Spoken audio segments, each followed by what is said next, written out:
నమస్తే, welcome to great Andhra. మనతో పాటు ఉన్నారు సీనియర్ పొలిటికల్ అనలిస్ట్ జిఆర్ మహర్షి గారు. నమస్తే సార్. నమస్తే చంద్ర గారు. సార్, ప్రస్తుత సమాజంలో సోషల్ మీడియా ఇన్ఫ్లుయెన్స్ ఎంత ఉన్నది మనకి అర్థమవుతూనే ఉంది. అయితే ప్రతి పార్టీకి కూడా దానికి సంబంధించిన ఒక సోషల్ మీడియా వింగ్ ఉంది, అలాగే వైసీపీకి కూడా ఒక వింగ్ ఉంది. అయితే గతంలో ఓడిపోయినప్పుడు అసలు సోషల్ మీడియానే ప్రధాన పాత్ర వహించింది, అది అంత వీక్గా ఉండడం వల్లే ఇలాంటి నష్టం జరిగిందని, అది ఒక ప్రధానమైన కారణంగా, వైసీపీ ఓడిపోవడానికి ప్రధానమైన కారణంగా చెప్తూ వచ్చారు. మరి అయితే ఇప్పుడు ఆ వింగ్ని చూసుకోవడానికి వైఎస్ జగన్ గారికి ఒక బంధువైన వ్యక్తి ఎవరో వస్తున్నారని ఒక టాక్ వినిపిస్తోంది. ఎలా ఉండబోతుంది? వస్తారా ఆయన, లేకపోతే బయట ఎవరికన్నా అప్పచెప్పే అవకాశం ఉందా? ఒకటేమిటంటే సజ్జల భార్గవ్ గారిని తప్పించి వేరే వాళ్ళని నియమిస్తారు అనేది టాక్ చాలా కాలంగా నడుస్తూ ఉంది. విమర్శలు వచ్చాయి. లేదు, ఆయనే నన్ను ఈ బాధ్యతల నుంచి తప్పించండి అని అడుగుతున్నట్టుగా కూడా మనకు వార్తలు వస్తున్నాయి. అయితే ఇక్కడ మనం టోటల్గా చూడాల్సింది ఏమిటంటే, సజ్జల భార్గవ్ గారు ఏదో విఫలమయ్యారు, వైఫల్యం చెందారు, సోషల్ మీడియా సరిగా నడపలేకపోయారు అనే టాక్ నడుస్తూ ఉంది కదా. ఒకవేళ భార్గవ్ గారు కాకుండా ఇంకెవరైనా ఆ ప్లేస్లో వచ్చి ఉంటే పార్టీ గెలిచేదా? ఎలా గెలుస్తుంది? ఆయన భార్గవ్ గారు కాదు, ఇంకొకరు వచ్చారు, ఆయన ఆ పార్టీని విజయం వైపు తీసుకెళ్లేవాళ్ళ. పార్టీ ఓడిపోవడానికి అనేక కారణాలు ఉంటాయి. సోషల్ మీడియా వైఫల్యం చెందింది, విఫలం చెందింది అనేది ఒక కారణం కావచ్చు. ఆయన వైఫల్యం చెందారా విఫలం చెందారా అని ఎలా నిర్ణయిస్తారు? ఒకటి.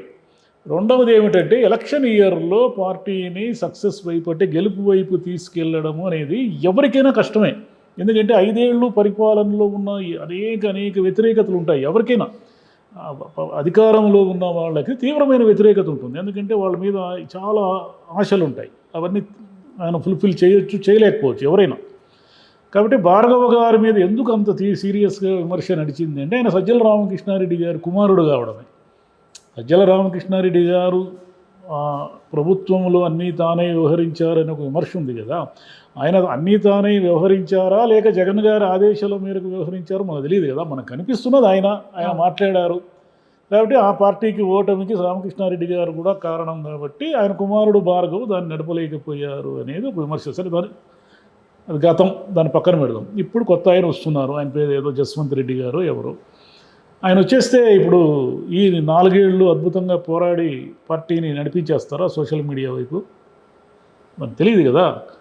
అంటే ఇంకోటి ఏమిటంటే, ఎంతసేపు బంధువులు ఇంకొకరు ఒకే వర్గానికి చెందిన వాళ్ళని అన్ని చోట్ల నియమిస్తూ పోతే, ఒక పార్టీ కదా, ఒక రాష్ట్రానికి సంబంధించిన పార్టీ, దాంట్లో అన్ని వర్గాలకు సమాన ప్రాతినిధ్యం ఉండాల్సిన పార్టీ, అందరూ ఉండాలి కదా. కానీ వైసీపీ ఏమి మెసేజ్ ఇవ్వదలుచుకుంది? ఇలా బంధువుల్ని వీళ్ళని అందరినీ దగ్గరకు ఉండే వాళ్ళని అందరిని అన్ని నియామకాల్లో పెట్టేస్తే, మీ గురించి గతంలో ప్రభుత్వం చంద్రబాబు నాయుడు గారు చేసిన ఆరోపణలన్నీ నిజమే అని అనుకుంటారు కదా ఎవరైనా కూడా. కానీ అంటే పార్టీ కూడా బాగుపడాలంటే మరి దాన్ని నిజంగానే బాధ్యతగా డెడికేషన్తో చేసే వాళ్ళు ఉండాలి. కాబట్టి బహుశా బంధువులు అయితే వాళ్ళకి కొంచెం ఆ డెడికేషన్ ఉంటుందని అనుకోవచ్చు. పోయినసారి అంతా బంధువులే కదా ఉండింది, మరి అంతా బంధువులే, అందరూ కావాల్సిన వాళ్ళే కదా. ఎందుకు ఓడిపోయారు మరి? అన్ని చోట్ల నియోజకవర్గ బాధ్యులు లేకపోతే కీ పోస్టుల్లో ఉన్నారు కదా, మరి ఎందుకు ఓడిపోయింది పార్టీ? మరి వాళ్ళ బాధ్యత వహిస్తారా దానికి? ఓటమికి అనేక కారణాలు ఉంటాయి. పోయినసారి జగన్ గారు అంత మెజారిటీతో గెలవడానికి సోషల్ మీడియా ప్రముఖంగా పనిచేసిందనేది వాస్తవమే.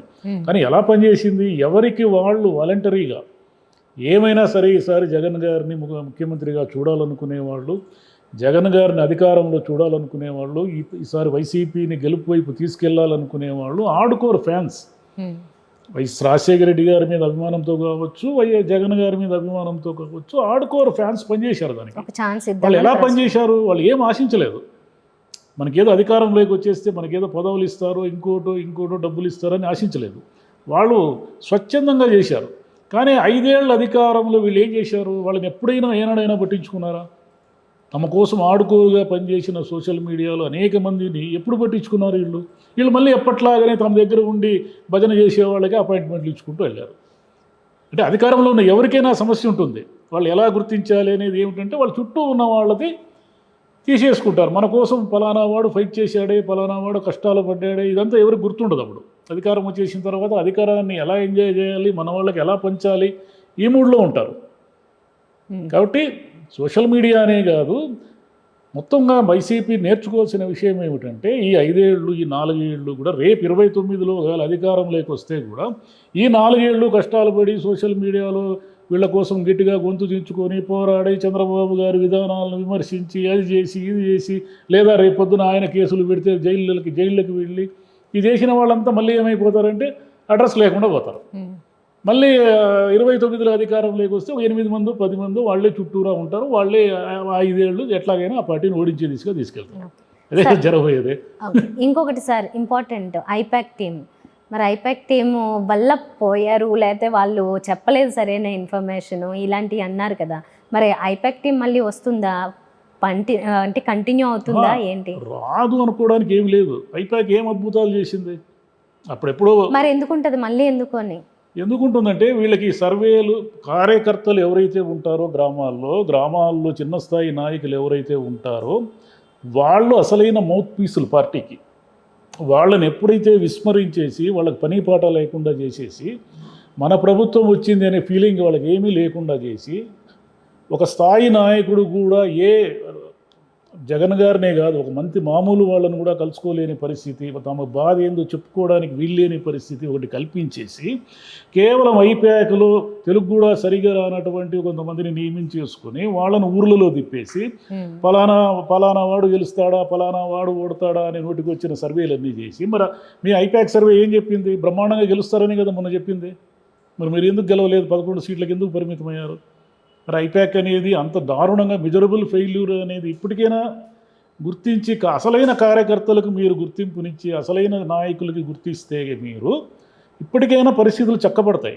లేదంటే మళ్ళీ ఇంకెక్కడి నుంచో బొంబాయి నుంచో ఢిల్లీ నుంచో ఎవరో వీళ్ళని తెచ్చుకొని వాళ్ళ కోట్ల రూపాయలు ఇచ్చి మీకోసం ఎవరైతే కష్టపడుతూ ఉంటారో వాళ్ళని ఎప్పటికీ ఏనాడు పట్టించుకోకుండా, ఒకవేళ ఈ 5 ఏళ్ళు కూడా వాళ్ళు పని చేసినా కూడా చేసినారులే వాళ్ళు మన కోసం చేయకపోతే ఇంకెవరి కోసం చేస్తారు అనుకుంటే అది కాదు. అసలు కళ్ళు తెరిచి చూడాలి అసలు ఏం జరుగుతూ ఉంది అనేది.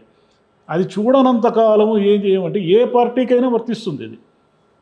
ఏ పార్టీకైనా ఇప్పుడు మీ మీడియాలో కానీ మీ సోషల్ మీడియాలో కానీ మీరు ఏం చేశారు? పనికొచ్చే వాళ్ళందరూ 4 అక్షరాలు రాసే వాళ్ళందరినీ కూడా సాక్షి పత్రికలో లేకుండా చేసుకున్నారు. ఎందుకు? నేను కూడా పనిచేశాను సాక్షి పత్రికలో. అందుకే చెప్తున్నాను. ఎందుకంటే 4 అక్షరాలు రాసి డెడికేటెడ్గా వాళ్ళ వాయిస్ని వినిపించే వాళ్ళందరినీ కూడా సాక్షి పత్రికలో ఎవరో ఒకరు పొగబెట్టేసి మేనేజర్లతో నింపుకుంటే ఏం ప్రయోజనం? నువ్వు జర్నలిస్టులతో నింపుకోవాలి. కానీ అంటే నేను పని చేశాను కాబట్టి విమర్శించే హక్కు నాకు ఉంది, సీరియస్గా పనిచేశాను కాబట్టి ఈ తప్పులన్నీ వరుసపెట్టి చేసుకుంటూ వచ్చి ఈరోజు 11 సీట్లకు పరిమితం అయిపోయి మీ తరఫున పనిచేసేవాళ్ళు మాడేవాళ్ళు లేకుండా పోయి కేవలం చంద్రబాబు నాయుడు పాపాలు చేస్తాడు, చంద్రబాబు నాయుడు వైఫల్యం చెందుతాడు, పథకాలు ఇవ్వకుండా జనంతో చెడ్డ పేరు తెచ్చుకుంటాడు అనే ఈ కారణాలతో మీరు మళ్ళీ అధికారంలోకి వస్తామని భ్రమల్లో ఉన్నారు మీరు.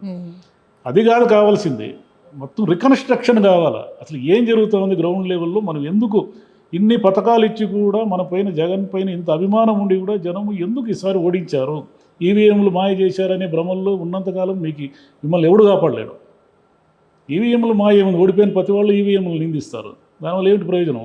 ఏమో సార్, మీరు అలా అన్నప్పుడల్లా చాలా మందికి నచ్చట్లేదు. మరి అవును, ఈవీఎంలు మోసం చేశారు. అధికారంలో లేనప్పుడే మోసం చేసి గెలవగలిగిన వాళ్ళు రేపు 29లో ఇంకా ఈజీగా గెలుస్తారు కదా. మీరు ఎందుకు ఆ లాజిక్ మిస్ అవుతున్నారు? మీరు ఈవీఎంల మీద కంప్లైంట్లు చేసి కోర్టులకు పోయి వాటి విచారణ చేసి ఇవన్నీ ఎప్పుడైనా జరుగుతాయా? గతంలో ఎప్పుడైనా జరిగాయా? చర్చ అవసరము అంటున్నారు. చర్చించడం వల్ల ఏం ప్రయోజనము? డిబేట్లు పెడతారు, టీవీల్లో చర్చిస్తారు. ఈవీఎంలను ఏదో గోల్మాల్ జరుగుతూ ఉంది, ఒకసారి పరిశీలించాలి అంటారు. ఏమీ జరగడం లేదని ఎలక్షన్ కమిషన్ చెప్తుంది. దానివల్ల తర్వాత జరగబోయేది ఏంటి? మళ్ళీ బ్యాలెట్ పేపర్ల ప్రపంచంలోకి వెళ్తారా మీరు? బ్యాలెట్ పేపర్లో జరగవా గోల్మాలు? అప్పుడు జరగలేదా రిగ్గింగ్? బ్యాలెట్ బాక్సులు ఎత్తుకుపోయి బావుల్లో పడేసిన సందర్భాలు లేవా? కాబట్టి దేనికి అది ఉంటే మనం ఏమిటంటే చిత్తశుద్ధితో మనం చేయాల్సింది ఏంటంటే అసలు ఎందుకు ఏ కారణాలతో మన పార్టీ వీక్ అయింది, అంటే ఎవరో సజ్జల భార్గవ్ గారిని నిందించడము, రామకృష్ణారెడ్డి గారిని నిందించడం వల్ల ఏ ప్రయోజనం లేదు. వాళ్ళు పార్టీలో ఒక చిన్న విభాగం అది సోషల్ మీడియా అనేది. సోషల్ మీడియాలో భార్గవ్ గారు కాకుండా ఇంకెవరో వచ్చి ఉంటే మాత్రం అద్భుతాలు ఏమైనా సృష్టించేవాళ్ళ? ఏమి లేదంటే ఆడుకోరుగా పనిచేసే వాళ్ళందరూ కూడా ఈసారి ఒక రకమైన ఒక నిస్తేజ స్థితికి చేరుకున్నారు. దానికి కారణం ఈ 5 ఏళ్ళు మీరు కార్యకర్తల పైన కానీ మీ పార్టీ అభిమానుల పట్ల కానీ మీరు వ్యవహరించిన తీరు. సో ఉన్నాయి మిస్టేక్స్, అవి చక్కదిద్దుకుని తర్వాత సోషల్ మీడియా మీద కూడా ఫోకస్ పెడితే అది కూడా చాలా అవసరమే. కనిపిస్తున్నాయి ఇప్పుడు, అంటే గతంతో పోల్చుకుంటే కొద్దిగా నయమే అనిపిస్తుంది నిజానికి.